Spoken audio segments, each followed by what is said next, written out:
Dalam pertemuan yang lalu adalah masalah yang kita pelajari tentang Muzdalifah.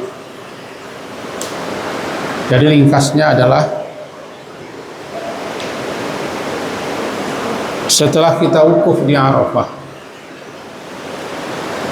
berakhir sampai maghrib, kemudian kita bertolak meninggalkan Arafah menuju Muzdalifah pada malam hari raya Idul Adha dengan mengundurkan atau menunda salat maghrib nanti dilaksanakan di Muzdalifah, dijamaahkan dengan salat isya. Begitu yang dilakukan oleh Rasulullah SAW. Beliau tidak salat di Arafah melainkan di Muzdalifah. Sunnahnya begitu. Kemudian yang kedua, kita di Muzdalifah itu bermalam di Muzdalifah, dan amalan selama di Muzdalifah tidak ada, kecuali maghrib dan isya. Bagi yang berketetapan hati, bagi betul-betul yang berazam untuk salat di Muzdalifah, laksanakan, karena itu sunnah Nabi. Tapi bagi orang-orang yang gamang atau orang yang cepat terpengaruh atau dipengaruhi, mereka salat di Arafah maghrib dan isya lantaran mereka cemas atau dipercemas, antara lain nanti tiba di Muzdalifah entah bagaimana kita, entah jam berapa, itu pencemas namanya. Nah, bagi kita kalau memang bertekad bersungguh-sungguh untuk melakukan sunnah Nabi, dan itu yang dilakukan Nabi, kuatkan hati untuk salat di Muzdalifah, karena sesampai kita di Muzdalifah, pekerjaan yang paling awal kita lakukan adalah salat maghrib dan isya. Isyanya 2 rakaat. Nampak orang salat ikut saja. Lebih-lebih yang salat itu adalah jamaah kita atau rombongan kita atau kloter kita, ikut saja 3 dan 2. Setelah itu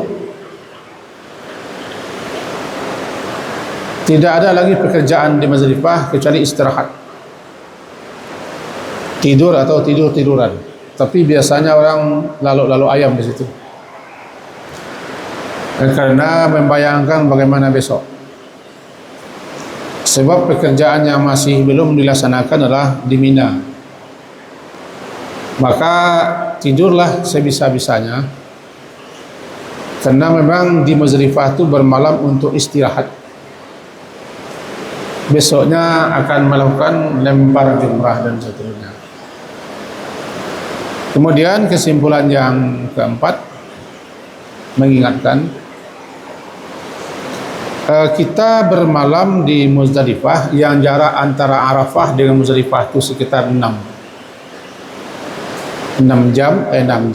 kilo atau 7 kilo sampai di situ.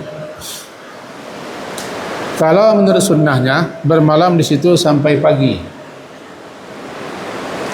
salat subuh di Muzdalifah berjamaah, kemudian berzikir, beristighfar dan berdoa, lalu menunggu matahari, maka berangkatlah menuju Mina. Tetapi dalam catatannya ini sulit dilakukan. Kenapa sulit? Ya, orang berjuta banyaknya, diberi uzur, diberi keringanan. Bagi perempuan tua, orang yang sakit-sakitan atau lemah, atau orang yang punya alasan dan uzur lainnya, mereka itu dibolehkan meninggalkan Mina setelah lewat tengah malam. Orang lemah, orang tua, orang sakit-sakitan, perempuan-perempuan tertentu, mereka dibolehkan meninggalkan Muzdalifah mulai berangkat menuju Mina. Ini namanya keringanan. Sementara sisanya menunggu subuh. Masuk subuh, salat subuh, berzikir, berdoa, dan seterusnya berangkat meninggalkan Muzdalifah. Dengan catatan itu sulit dilakukan, sebab ramainya tak tanggung-tanggung, bisa sampai 3 atau 4 jutaan besok ini, saya tak tahu. Kalau bisa, jangan berebut naik bus, biarlah orang lain dulu, karena makin pagi hari meninggalkan Muzdalifah makin bagus, karena memang itu yang disuruh. Kita masuk bus diarahkan ke tempat antrian. Antriannya di pagar sini, masuk orang ke situ. Tidak kenal aturan. Berkali-kali kita sampaikan itu gunanya sabar. Kalau tidak sabar, susah kita mendapatkan mabrur. Karena orang suka potong kompas. Kalau bahasa kaminya potong haji. Sulit antrian makan, antrian naik bus. Tapi kalau orang sudah terlatih, biasa saja. Yang kita cemaskan begini, kalau antrian itu antrian makan di Arafah, kita sedang ihram haji kan, lalu kita ke depan memotong sekian banyak orang, kesal orang, menggerutu orang.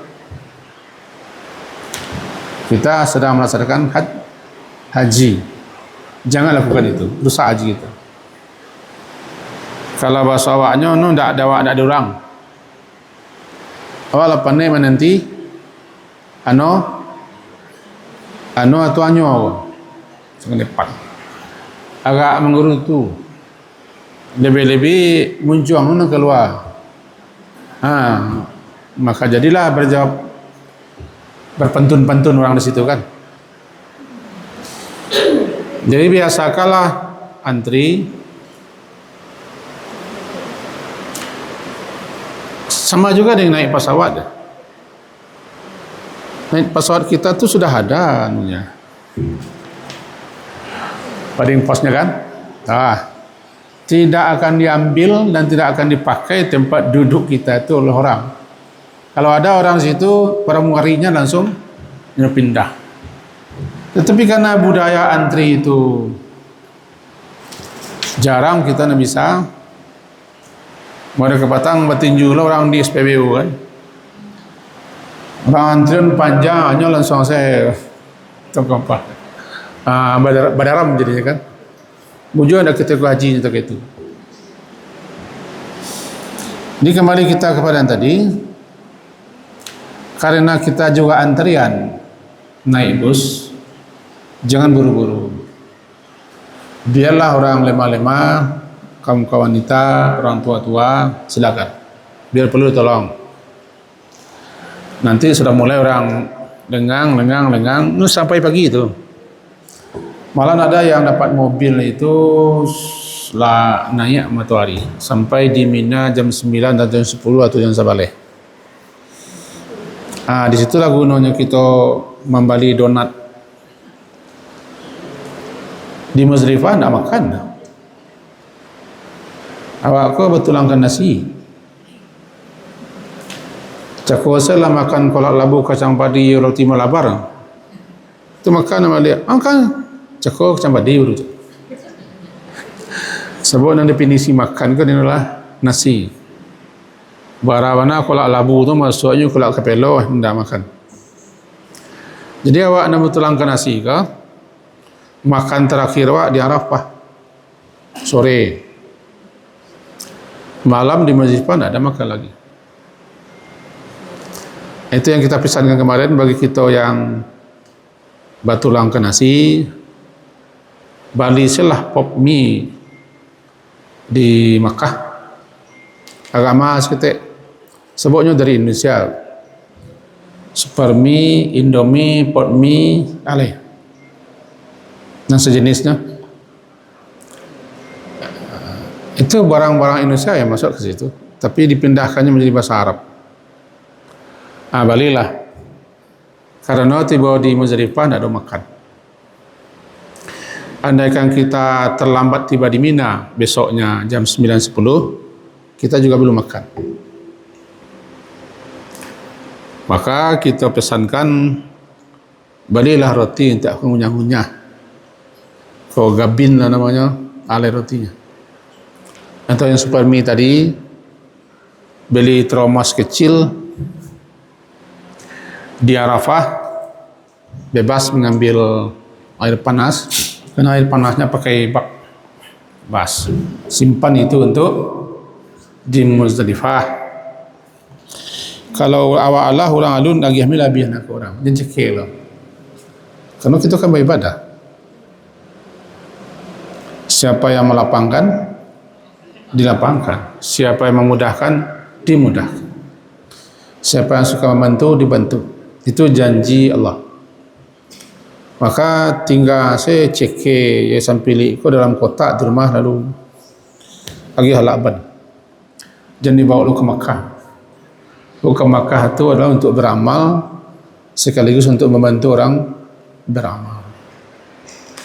Itulah situasi yang kemarin telah kita sampaikan tapi diingatkan lagi. Lalu berangkat kita ke Mina.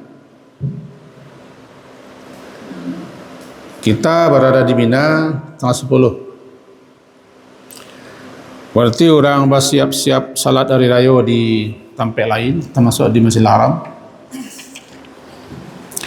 Jemaah haji bersiap-siap pergi melontar jumrah atau melempar jumrah.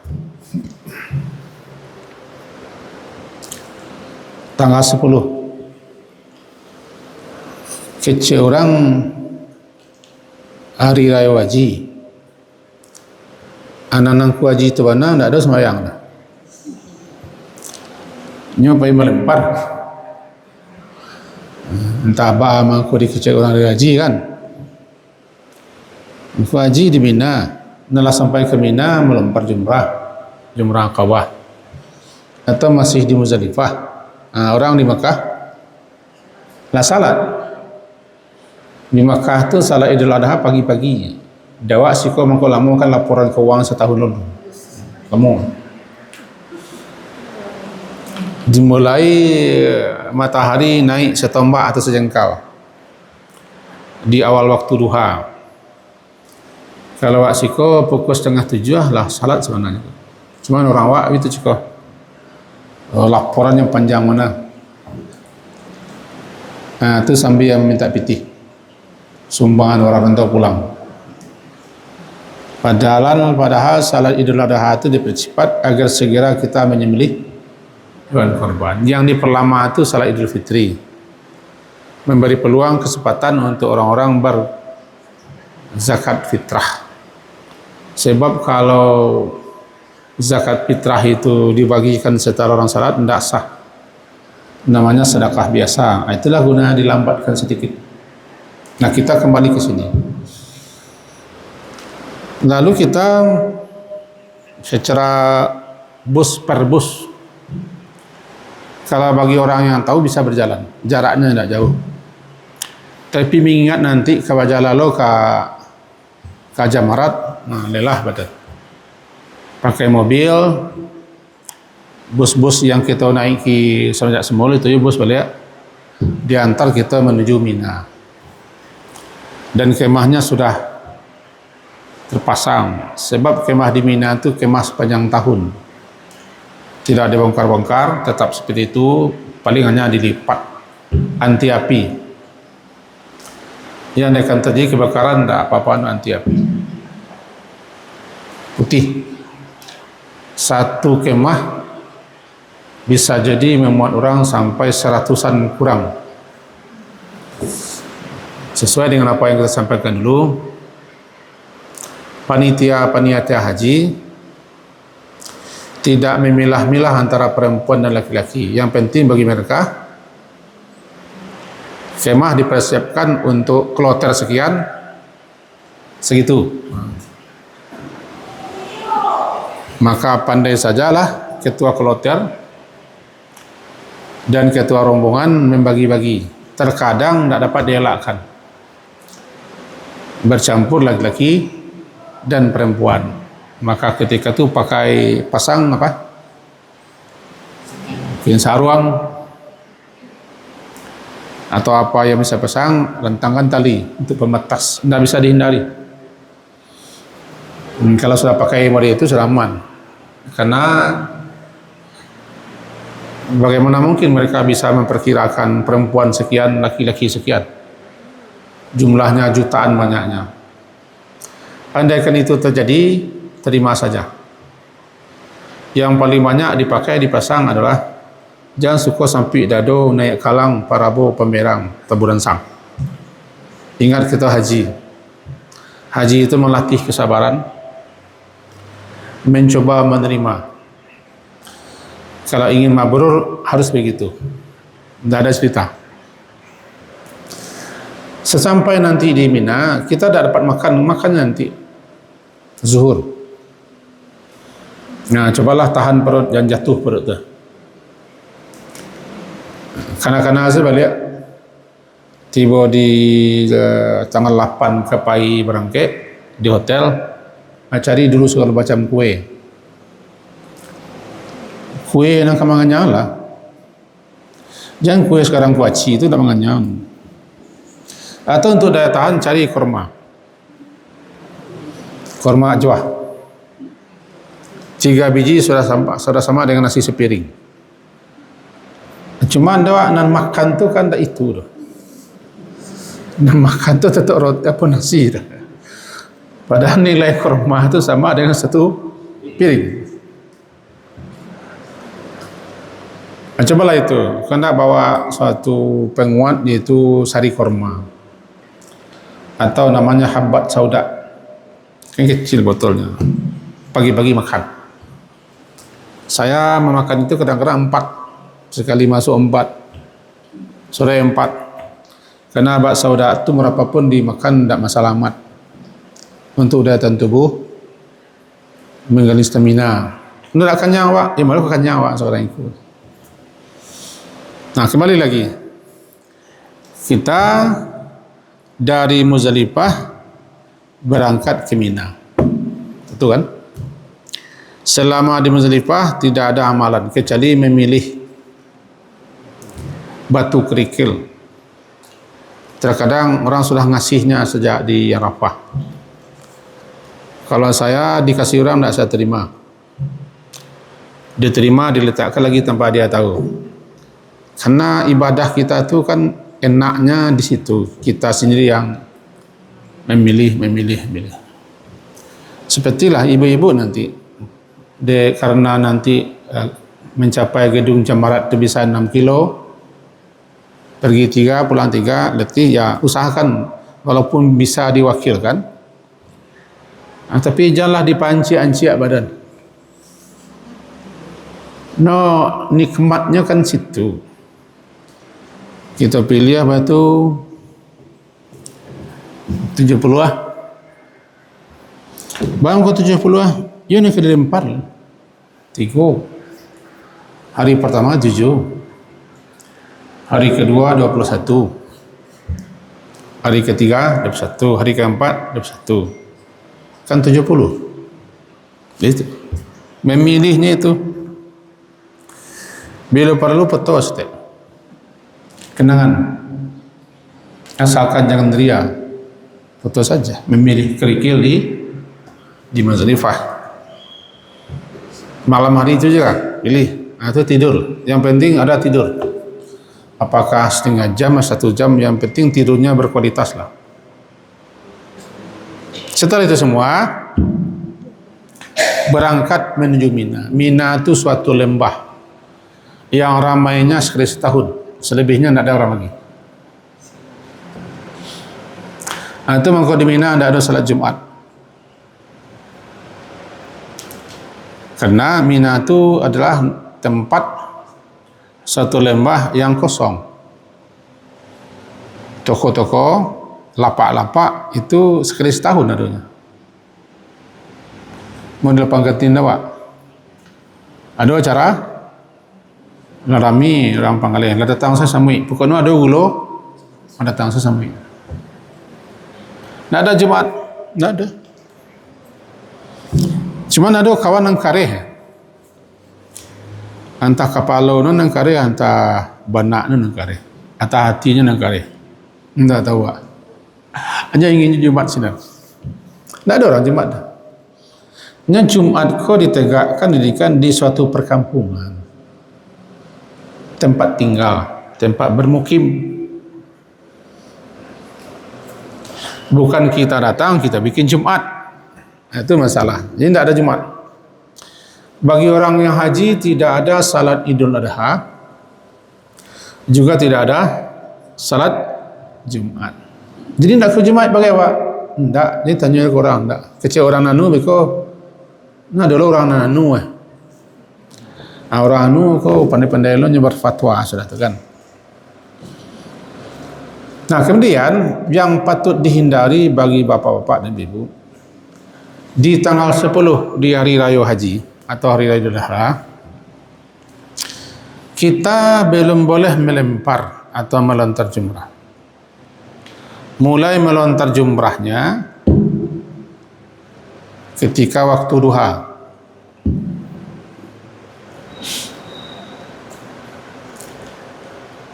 Tanggal 10 Zulhijjah yang akan dilempar satu saja, Jumrah Aqabah. Setelah itu tidak ada lagi. Diizinkan, bukan Nabi yang nyuruh, diizinkan menurut pertimbangan para ulama-ulama setelah salat subuh di tanggal 10 Zulhijjah atau di raya haji melempar jumrah bagi orang tertentu. Kenapa begitu? Karena melempar jumrah Aqabah itu pada tanggal 10 Zulhijjah mulai waktu duha. Waktu duha kan mulai jam 7-an lah, di bahasa kita jam 7 sampai ke atas.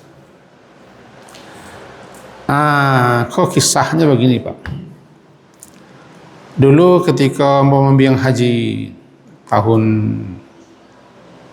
2003 balik kalau tidak salah. Ya tidak salah, bukan tahun 2000 balik pada lupa. Ketika itu kita selaku pembimbing tu kemuka ke belakang, celik-celik mengawasi. Adalah sepasang suami isteri nanlah dulu sampai di Mina, curi start. Mencelik orang lama mula berangkit lah. Nama berangkit itu kan orang nan tua, orang lemah, orang sakit-sakitan dan segala macam. Baik berangkit. Tiba di Mina jam 3:30. Jadi langsung nyampai ke gedung melempar. Langgang orang kecil. Ini memang langgang orang mana? Kecilnya orang nanti tipih-tipihin aja nampai juga. Jadilah baliknya melempar sampai lah tiba balik di setelah sebuah. Betul mau yang bawa. Tu ada tukar pakaian juga. Kan ada melempar. Alah cakap aja. Bagus capek nak. Orang langgang cina. Kali pangal orang. Beliau tu lah mati kini pun tak akan mencetua orang tu lah mati. Istrinya masih hidup. Entah lama lagi istrinya balik talun baru tahu lah. Jadi orang langgang, orang langgang orang. Tak boleh, tak sah dah. diizinkan setelah subuh. Diizinkan itu keringanan kan. Sunnahnya ketika duha. Orang sarang salat Idul Adha di Masjidil Haram kita lempar. Dan biasanya pengalaman di waktu terbaiknya kan memang ketika duha. Pesan nambo jangan coba-coba pai. Lebih-lebih orang belum pernah lai kamina. Baga jimpi. Bain suik. Kalau menyalang tiba di di gedung masih kita jalan-jalan penuh jalan. Tapi tiba di gedung kita itu kan di lantai 3. Jadi khusus jamaah haji Indonesia dan selevel orang-orang Asia di lantai 3 melempar. Tidak digabung dengan yang lain. Karena orang Indonesia kurang ketek-ketek. Disenggol saya orang Afrika hanya au saja kan. Ambo sendiri beberapa kali mencoba, karena ambo suka mendahului untuk mencari situasi sebagai pembimbing. Kemudian nan mau bimbing cukup tu di samping orang amak paja mau bimbing lu dah. Mencari ambo kapai melempar di tengah 10 pagi. Kalau kita ingin jauh waktu terbaik, nebengnya bayi. Kalau di tengah bah hanya bini awak kan. Tidak ke dibawa, ibu lawak. Dengan catatan segala risiko tanggung sendiri. Manyun memang. Baiklah. Belantak 3 jurusan. 4 jurusan. Kalau ikut gerbang gedung, siko masuk, situ masuk, siko masuk. Maka takapuanglah kami di tengah-tengah gerbang. Tidak bisa rasa. Mambi angok si katih. Orang rumahmu pasal berpedukuang, harus berdukuang. Kau tidak bisa mengari. Sanginyi jalan. Karena semua orang ingin melempar di waktu terbaik. Waktu sunnahnya. Baru ketika itu bisa memahami bahwa waktu terbaik itu tidak usah dicari. Karena lebih besar risikonya. Pasang salah niat. Maka mau dukuang rumah itu sampai ke jumrah. Dan melempar. Dia melempar tidak bisa. Harus melempar. Sebab orang masih.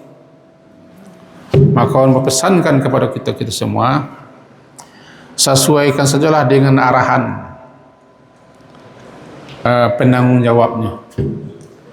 Karena kita upaya melempar itu ada pimpinannya, pakai mereka pakai nomor, kita di belakangnya. Sebab waktu melempar itu sudah dibagi-bagi waktunya. Jadi di tanggal 10 Zulhijjah di hari raya,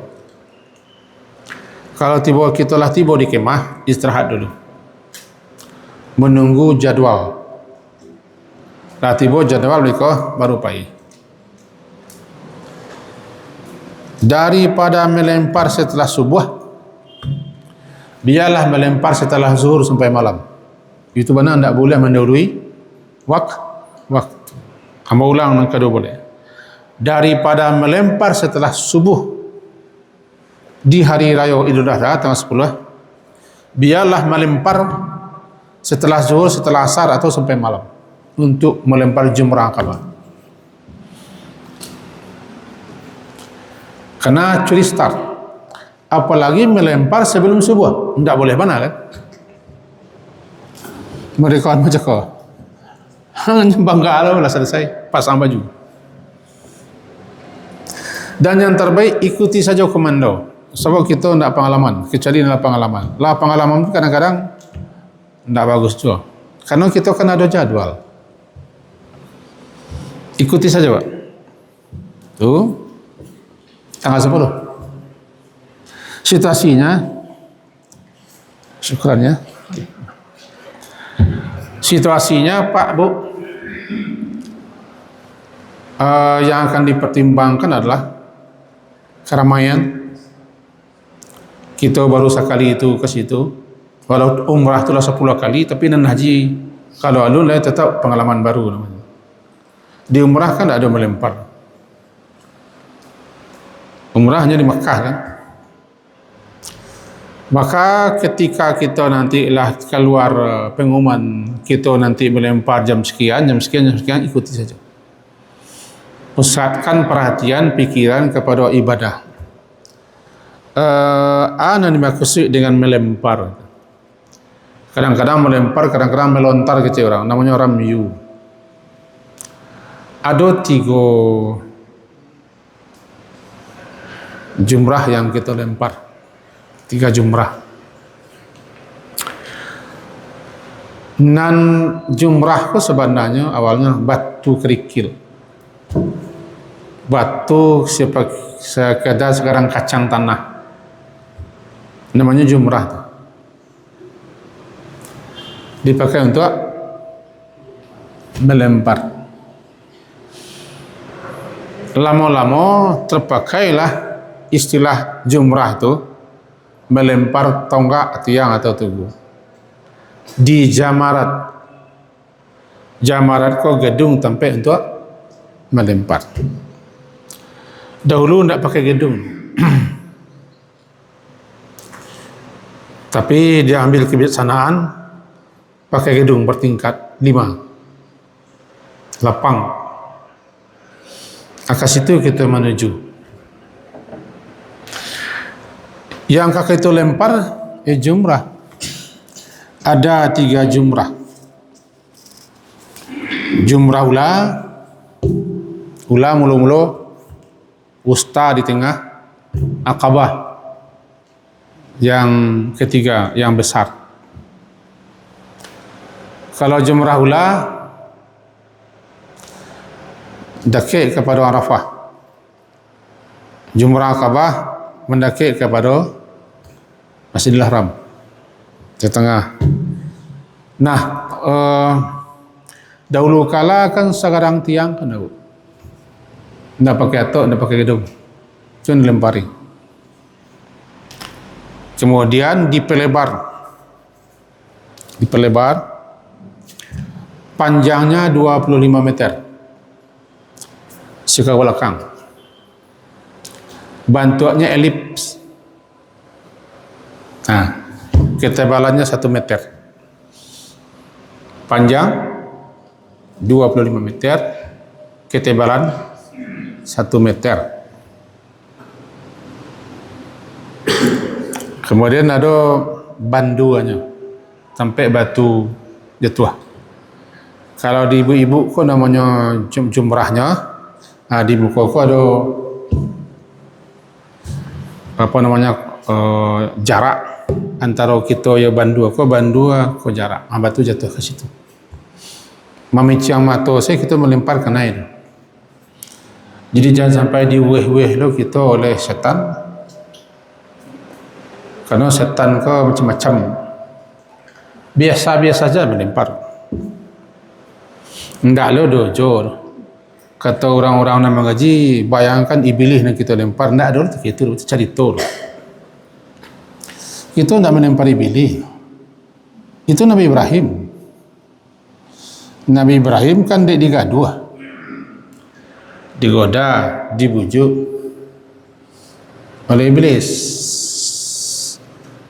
supaya tidak menyembelih anak.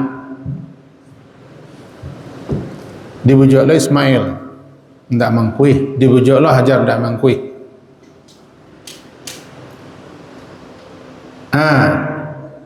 Makanya Nabi Ibrahim melempar iblis dengan batu agar jangan digaduh, diganggu. Lari iblis. Nah, kita tidak melempar iblis. Kita melempar jumrah karena kita berhaji. Untuk itu tidak perlu kita menampilkan, memvisualisasikan bentuk setan itu betul-betul. Aku kepandaian orang tukang mengaji.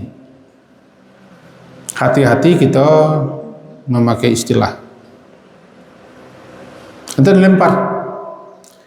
Dia 3 nak kita lempar bernama 3 jumrah. 3 jumrah atau 3 jumrah. Kita ambil atau enggak kalau kau? Tu 2, 3. Panjang 25, lebar 1 meter. Jumrah ula ke jumrah wusta, jumrah nampak tamu ke jumrah di tengah 150 meter jarak.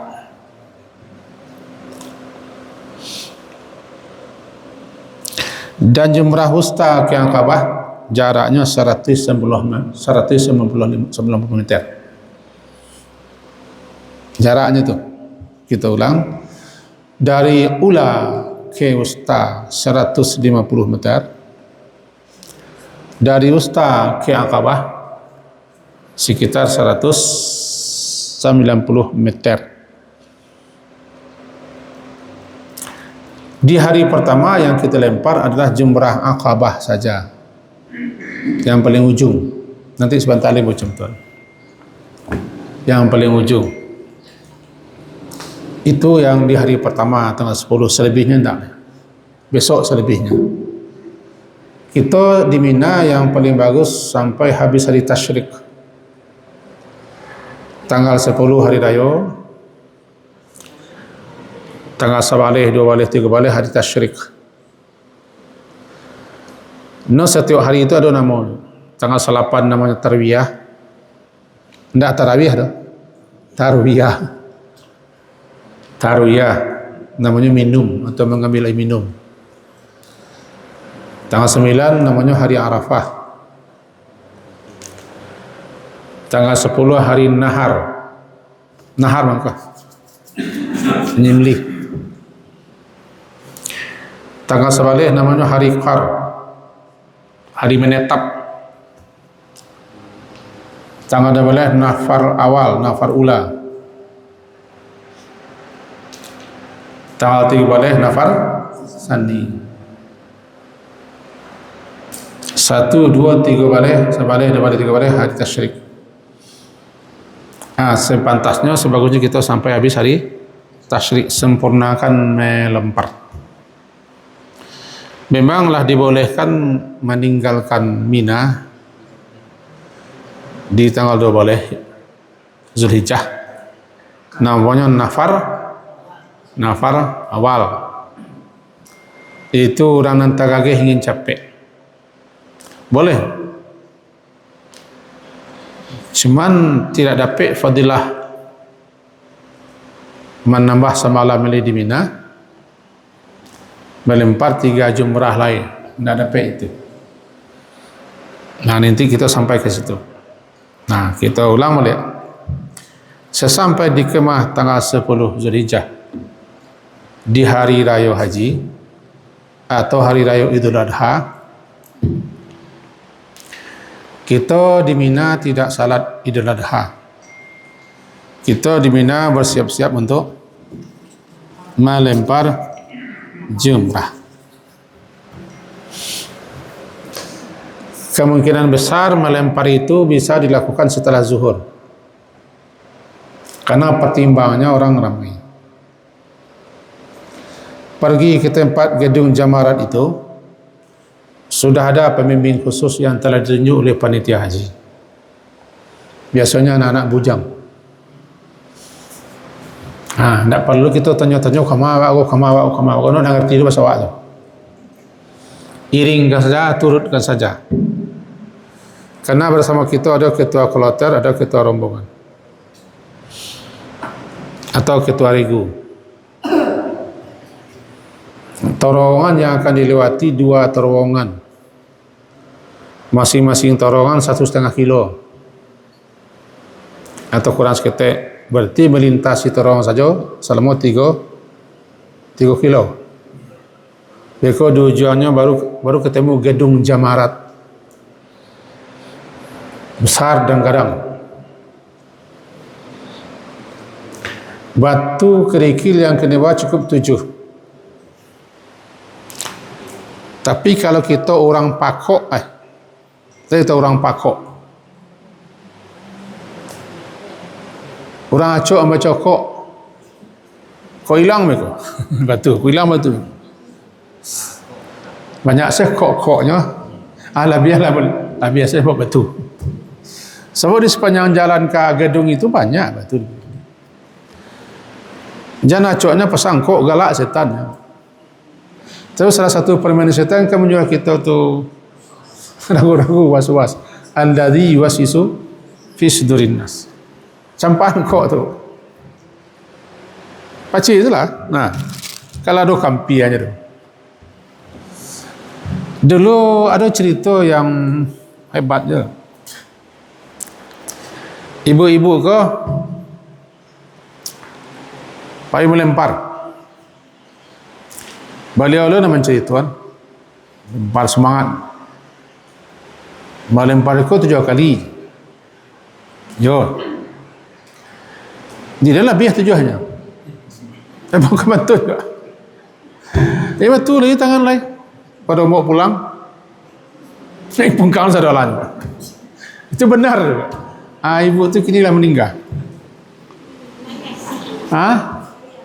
Di orang tu tidak sah cerita ni sayanya tinggal. Jadi bayi limu ko menurut perlu pak. Atau orang ko aja ko biar mana pungkang se ko nama ketini Tuhan lah. Atau aja itu. Kalau aku naik le kumbang-kumbang ibu tu kan susah. Pentingnya kita bertanya berilmu. Jadi bawa saya tujuan. Mereka kau tabayalus adalah. Andaikan kita berangkat nanti sore, kata pengumuman, ya sore berangkat keluar kemah menuju tempat pelemparan. Kita bertalbiyah tu. Sesudah itu baru takbir. Setelah melempar baru habis talbiyah melewati gedung. Itu momen-momen yang kalau di kana sungguh membuat rindu, membuat ada suasana yang sulit diceritakan kalau tidak dirasakan. Berjalan lewati terowong, gema talbiyah, gema takbir, luar biasa. Maka nikmatilah perjalanan ibadah itu. Sakit-sakit sekenek, kecek kepada Allah. Ya Allah, mau sakit, mohon disihatkan, mau pergi melempar. Minum aja Zam-Zam. Niatkan, ya Allah, melalui Zam-Zam kau, jadikanlah ya Zam-Zam kau bagimu pelepas dahaga dan penyembuh sakitku. Yakini, mohon ya Allah, mau kau lempar. Yakini. Contoh, ambo dulu mempunyai target. Targetmu harus bisa murajaah 8 kali selama di situ. Murajaah kau mengulang hafalan. Ketika itu malam terakhir kami di Masjidil Haram. Dan batuk menjadi-jadi, perubahan suhu. Umumnya batuk orang di Masjidil Haram, sehingga keluarlah anekdot namanya untuk sin tak batuk namanya. Batuk menjadi-jadi, awak ulun tamat deh meminum Zam-Zam di Masjidil Haram itu di jam 1 malam tak salah. Ya Allah, melaporlah, mengadulah kepada Allah, mau batuk, ingin menamatkan, mengulang hafalan.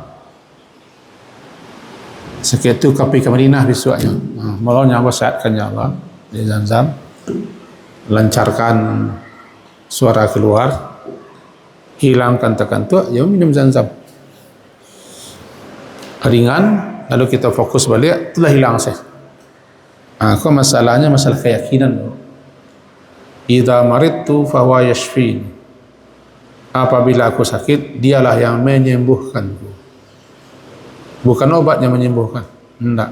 Yang menyembuhkan Allah. Asy-Syafi. Asy-Syafi itu adalah Allah. Kesembuhan syifa. Syifa. Kita ko hanyalah berusaha. Obat yang paling mujarab berupa air adalah air Zam-Zam. Tapi jangan kaluan cemeh dulu. Dia kesanang di negara minum air gua.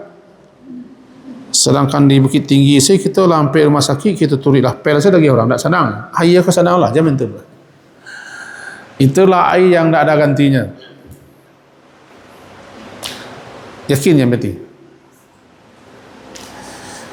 Lalu kita kembali melempar. Nikmati keberangkatan dan pulang melempar. Kalau kita tinggal ada kayak mulut terowongan ke belakang seketik, bisa kita pergi ke tempat melempar itu sepanjang 3 kilo. Bagi orang punya semangat, kuatnya. Kemudian pulanglah 3 kilo. Berapa kilo? 6. Kalau dekat mulut terowongan. Kita kan tak sama tinggal nanti. Setiap hari kita itu melempar sampai habis hari tasyrik. Kemudian melemparnya lah. Melempar. Di hari terbaik, waktu terbaik untuk melempar di tanggal 10 waktu duha ya. Tapi sulit untuk bisa, lebih-lebih orang yang baru pertama kali melakukannya. Kalau orang laki-laki dan muda-muda barangkali kalau pengalamannya bisa menyelip-nyelip. Bisa, insyaAllah. Tapi kalau kita berombongan, diperkirakan berangkat sore, kita laki-laki pakaian dalam batu kalai, anda boleh pakai peci. Tapi kalau pakai kacamata hitam boleh, nak gagas deh. Apalagi hari panas, penting. Kini ko suhu di Makkah berkisar 8 balik sampai 25, bahkan sampai 28. Pagi-pagi suhu awak benar 21 derajat Celcius. Tapi begitu mulai siang 28-25. Mudah-mudahan bertahan suhu sampai segitu, sehingga kita telah terbiasa di suhu itu. Nah, jadi bapak-bapak alung buka le pakaian, masih pakaian ke petang ya. Baunya masih bau kambiangnya baru. Nggak ada ganti-ganti. Lo pergi ke gedung, berjalan. Tiba di gedung, baru kita melempar. Namanya Jumrah Aqabah yang terakhir. Saya melempar, pulang. Kalau lah pulang ke kemah balik, kita lah tahallul awal. Tahallul awal itu setelah melempar. Bagi laki-laki boleh memakai baju biasa, tapi mandi dulu, bawa bono apiak, bon paluah, bon debu,